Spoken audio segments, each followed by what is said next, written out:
Okay, so I want you to just, for a second, visualize a room with me. Okay. It's not a special room. Mm-hmm. In fact, its whole power is in how incredibly generic it is. I think I know the one you mean. Right. There's a low table, maybe some magazines that are, I don't know, 3 years old, Mm-hmm. a plastic chair that's just designed to be uncomfortable. And the box of tissues. Always the box of tissues. Always the universal symbol for, uh-oh, something's coming. Or at least intense news is coming. Exactly. And in this room, sitting in that chair, the air just shifts. Yeah. The person across from you, a clinician, a specialist, whoever, clears their throat. Mm-hmm. They're about to hand you a word. Mm-hmm. And the source we're diving into today describes this moment in a way that, I mean, it genuinely made me stop and reread it like 3 times. It is a really striking opening. We're looking at the prologue to So You Think Differently, a field guide to Gestalt minds by Jaime Hoerricks.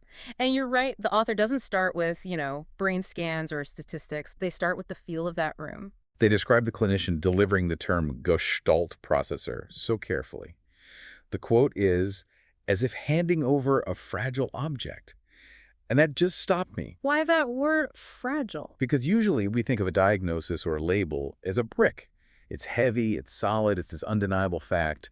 But fragile. Fragile means if you drop it, it could break. Or that it's precious, or maybe even dangerous if it's mishandled. It really sets the stage for our entire deep dive today. It does. We aren't just talking about a cognitive style. We're talking about a field guide to a mind that's, running on a completely different operating system. And we really need to unpack why the author is so insistent that this is a map of a mind never broken. That's the big claim, isn't it? But before we get to the never broken part, I kind of want to push back on that fragile object idea. Is it the word that's fragile? Or is it the person's idea of themselves that's actually hanging in the balance? I think that's the whole nuance of it. The text suggests the term itself is delicate because it's so easy to misunderstand. In a clinical setting, words tend to become pathologies. So if the clinician says Gestalt, but their tone, their whole vibe says disorder, then the object just shatters right there. The meaning is lost before you've even left the room. Which brings us back to the room itself, the plastic chair, the tissues. The author spends so much time on it. It felt almost, cinematic, but also kind of depressing. I think it's meant to be grounding. I mean, think about the last time you got some life-altering news. You probably don't remember the exact words spoken. No, you remember the hum of the lights or a weird stain on the carpet. Exactly. So by focusing on that plastic chair, Hoerricks is validating the trauma of that clinical moment. It's a sterile place for a very, very human discovery. It's the contrast. This sterile room, and then what the text calls this weather system of language. That metaphor is, Wow. It's a heavy one. It is. So clinical language lands like a weather system. Heavy with implication, thin on poetry. Thin on poetry is such a polite way of saying it's dehumanizing. But isn't clinical language supposed to be neutral? I mean, that's the whole point of science, right? You don't want your doctor writing you a sonnet. You want accuracy. But are accuracy and neutrality really the same thing? The text argues that this language is actually just pretending to be neutral. And that's the danger. That's the whole danger. When a doctor says deficit or disorder or delayed, those sound like objective facts. But they're not. They're value judgments based on a very specific, narrow standard of what normal is supposed to look like. So when the text says this language is quietly rearranging the furniture of a life, that's what it means. It's such a profound image. I mean, imagine you live in a house, which is your mind. You know where everything is. You know where the sofa is. You've got your memories, your quirks. You're comfortable there. Right. Then someone hands you this clinical label, and suddenly, without you even asking, the furniture starts moving. Can you give me a more concrete example? Like, how does a word actually move the sofa? Okay. Let's say you've always been a daydreamer. You get lost in these complex worlds in your head for hours. For you, that's your creativity sofa. It's your favorite spot in the house. I'm with you. Then you get a diagnosis that frames that exact trait as an attention deficit. All of a sudden, your creativity sofa has been relabeled focus problem. The furniture's been moved. You didn't move it, but now every time you sit there, it feels wrong. It feels like a symptom, not a talent. That's terrifying, actually, because it rewrites your own history. You look back and instead of seeing a creative kid, you start to see a symptomatic kid. And that is the heavy weather. It completely changes your internal landscape, which is why the author says you leave the room holding this word that is meant to explain everything, but it somehow explains very little. That is the paradox right there. Yeah. You get the label Gestalt processor, and you think, great, this is the answer key. But it's not. It's just the title of the book. You still have no idea how to read the pages. Which, according to Hoerricks, triggers two things at the same time: relief and disorientation. The relief part I totally get. I mean, if you spent your whole life wondering why you can't just walk in a straight line like everybody else, and someone finally says, you're not broken, you're just a dancer. Yeah. That's a huge relief. Yes. The text says it sounds less like failure and more like description. It totally de-weaponizes your own struggle. Yeah. Your inability to learn step by step isn't a moral failing anymore. It's not a lack of effort. It's just a systemic mismatch. And that is incredibly validating. But then, boom, right away, Yeah. disorientation. The book calls it another map whose legend you were not taught. Okay, so this is where we have to talk about what Gestalt actually means cognitively.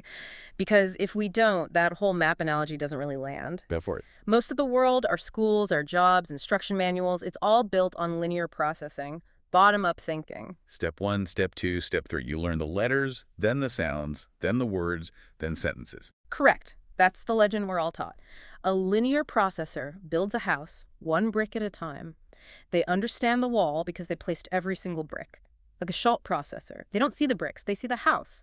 The whole thing all at once. So top-down processing. Extreme top-down. Think about learning music. A linear learner studies scales, notes, time signatures. A Gestalt learner might hear a melody once and just be able to play it, but they might have no idea what key it's in. They get the whole before they understand any of the parts. Okay, so if I'm holding this Gestalt map, the disorientation comes because I'm standing in a world that's built on a completely different map. Yes. I see the whole picture, like the solution to a problem at work or the emotional vibe of a room, but I can't explain the step-by-step of how I got there. And everyone around you is demanding you show the steps, show your work, right? That's the classic linear demand. The Gestalt mind has the answer, but there's no work to show because the processing happened all at once, kind of subconsciously. That's the disorientation. You're holding a map to a country that no one else even seems to be in. The text actually lists that internal monologue you have. Is this a diagnosis, a stage, Yeah. a detour? And then the last one is the real kicker, a problem to be solved. A problem to be solved. Because that's our default setting for anything that's different, isn't it? We're just conditioned to fix things. If it's not standard, it must be broken. But this is where Hoerricks makes a really hard pivot in the text. This is where it moves from just observing to actually defining. Right. The subtitle is Meaning as Whole, Not Fragments. And then there's this really beautiful, if a little abstract phrase, how coherence lives without lines. Coherence lives without lines. Okay. I want to push on that. It sounds lovely and poetic, but what does it actually look like on a Tuesday morning when you're just trying to get to work on time? Hey, to an outside observer, it looks like chaos. It really does. If you're a linear thinker, you organize your morning in a line. Shower, then coffee, then keys, then drive. A Gestalt thinker might operate more on the vibe of the morning. It's the vibe. Yeah, the flow. They might do things that seem totally unrelated, but it's all part of a larger internal rhythm. So to the outside world, it looks disorganized. But inside their head, there's a coherence to it. It just doesn't follow a straight line. It's like a spider web versus a ladder. A ladder is all lines, but a spider web is a whole structure. You can touch one part of it and the entire thing vibrates. That's a great analogy, and it connects perfectly to another concept the text brings up, how time ripens. This one I struggled with. Time ripens. I mean, it sounds a little bit like a really nice excuse for procrastination, doesn't it? Oh, absolutely. I'm not late on the deadline, boss. The time just hasn't ripened yet. But think about an actual piece of fruit, like a tomato. You can't force it to turn red by yelling at it. You can't break the process down into redness steps.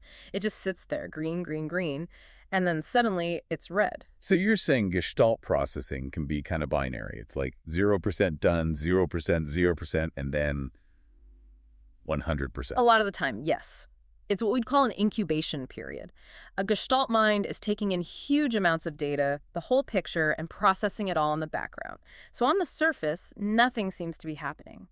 But when the pattern finally clicks, it can be instant mastery. And that is a complete nightmare for our modern education system. It's basically incompatible with a system that demands you show steady, incremental progress every single week. If a kid is at that green tomato stage for 3 weeks while the class moves on, they're marked as failing. Even if on week 4 they would have understood the entire concept instantly and perfectly. Exactly. And this brings us right back to the core thesis of the source. Hoerricks calls this a map of a mind never broken. If we accept this ripening idea, then the brokenness isn't in the mind. It's in the timeline we're forcing on the mind. Right. The weather system of clinical language is what tells you your green tomato phase is a deficit. It tells you that your inability to show your work is a disability. Hoerricks is just flipping the script and saying, no, the mind isn't broken, the measurement tool is wrong. You're trying to measure weight with a ruler. Which would explain why the author is so almost aggressive about what this book is not. The text says, in no uncertain terms, not a therapy manual. Why do you think that distinction is so important? Well, a manual is for fixing something, right? If I buy a car manual, it's because something's broken or I need to know how to operate it properly. A manual implies control. It implies that if you just follow the instructions, you'll get a standardized, predictable outcome. But Hoerricks calls this a gentle field guide. A field guide is totally different. That's what you take with you when you go hiking, to identify birds or plants. And when you see a hawk, do you try to fix it? Do you try to teach it how to fly like a sparrow?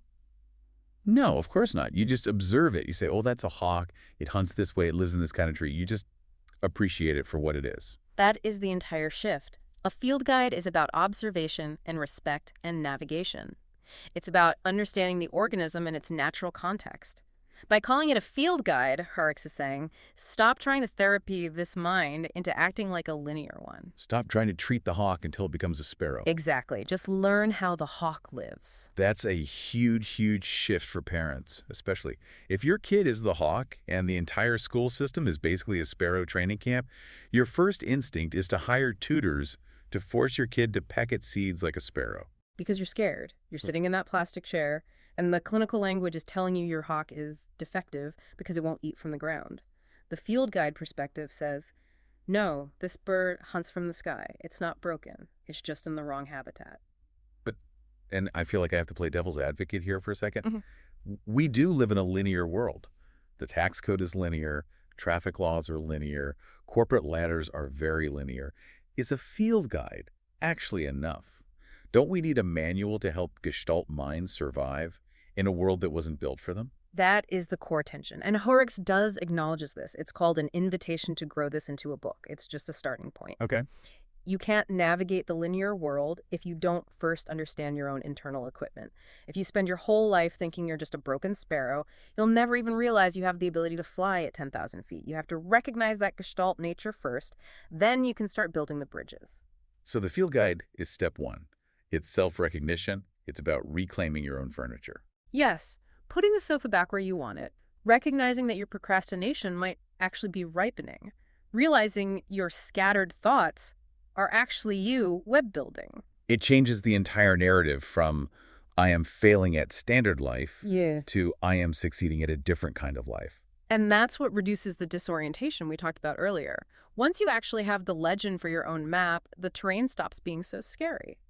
You might still get lost in the linear world sometimes, but you won't feel lost in yourself. That distinction is so key. Getting lost in the world is an inconvenience. Getting lost in yourself is a tragedy. And that's what that clinical weather system so often causes, internal estrangement. This text is really an attempt to heal that breach. So we've come all the way from this sterile room with the old tissues through the storm of this heavy clinical language, and we've landed on this idea of a mind never broken.